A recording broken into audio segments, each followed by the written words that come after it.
You never quite know how your day is going to go while you're out there on the water, like two people found out this past week down at Hallover Inlet, when the crew was entering the inlet when they all of a sudden discovered their vessel was taking on water and the vessel wound up capsizing. Fortunately, crews were able to act quickly and get the two pulled out of the water and everybody was okay, but just one of those wild scenes we see when we're out there boating, just like some of the wild things we'll see in this week's episode of Boating News of the Week. And speaking of boats sinking, that's also going to bring us to our first story, which is going to take us over to Virginia Beach in Virginia, where this was the scene just a few days ago when a group of 4 people were out enjoying a day of boating on their 26-foot vessel when all of a sudden the captain wound up missing a channel marker, causing the vessel to go into a shallow area and get partially grounded, as we see in these images here. Unfortunately for the crew, waves began to come back over the stern of the vessel, causing the vessel to eventually sink. Local fire and police crews quickly jumped into action to try and rescue the 4 boaters. They used jet skis due to their shallow draft to be able to go out and access the boaters. At the time, they only had 1 ski on the scene,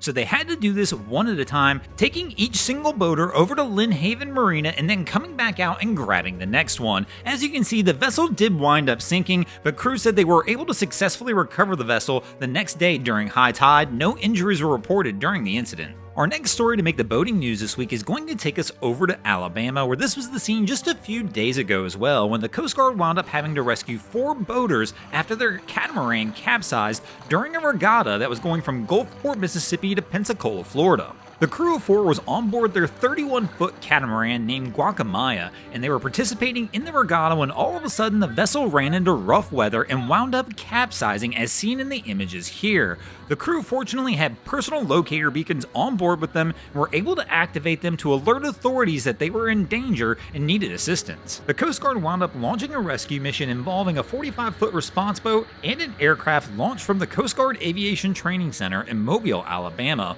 Once they got close to the scene, they actually were able to make contact with the boaters as they had a handheld radio that was still activated and were able to discuss the situation with them. The boaters alerted the Coast Guard to the situation that their catamaran had turned over due to the bad weather. Once they arrived on the actual scene, they were able to pull all 4 boaters from the water and bring them back to land safely without any injury. Coast Guard reminds you, if you're going offshore, always carry the proper life-saving equipment with you. Once they arrived on the scene, they found all 4 boaters with life jackets on, which is a key piece of essential equipment, but a personal locator beacon is an excellent piece of life-saving equipment as well, as it takes all the guesswork out as the Coast Guard launches a rescue mission. They don't have to come out and find you. That personal locator beacon will bring them to exactly where you are, exponentially speeding up the process of getting you rescued.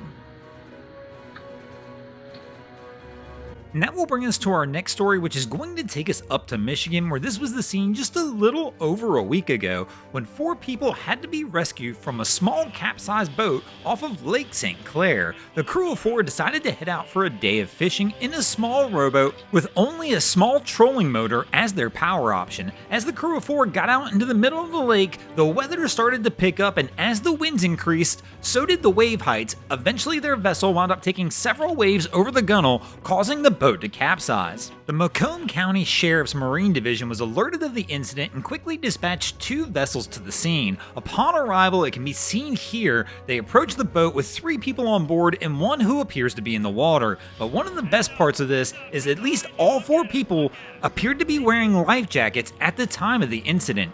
After the crew was eventually rescued and pulled safely onto the boats, they told the Sheriff's Department that they were out fishing when all of a sudden, wind picked up, waves began to overtake the vessel. They all 4 quickly put on life jackets just before the vessel wound up capsizing. The Macomb County Sheriff's Office, both vessels used lines and rings to toss over to the boat to bring all 4 of the boaters back over to their vessels safely and get them back to shore without injury. After the incident, the Sheriff's Office released a statement stating that this group of boaters made the best decision possible when they chose to wear life jackets on their outing. They also commended the officers from the Marine Division for going out there and rescuing these individuals and making sure to bring them back home safely.